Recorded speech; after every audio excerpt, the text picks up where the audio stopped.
আজকে আমি বাড়ি চলে যাচ্ছি। ও আজ আপনি চলে যাচ্ছেন? কেন আর থাকবেন না? হয়ে গেল থাকে আপনার?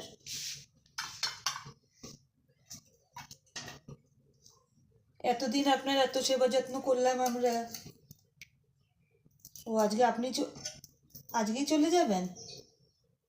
হ্যাঁ, আমার ছেলেমেয়েরা বলছিল কাকু কালকে কেন যাবে, কাকু আজকেই চলে যেতে পারে। যাই হোক, এতদিন আপনি কোনো কারণে যদি কোনো দুঃখ কষ্ট পেয়ে থাকেন, মন খারাপ হয়, তাহলে বুঝবেন ভুলটা কিন্তু আপনারই ছিল। আমরা জেনে শুনে কারোর সঙ্গে খারাপ ব্যবহার করি না, তবে আমাদেরও একটা ধৈর্যের লিমিট আছে।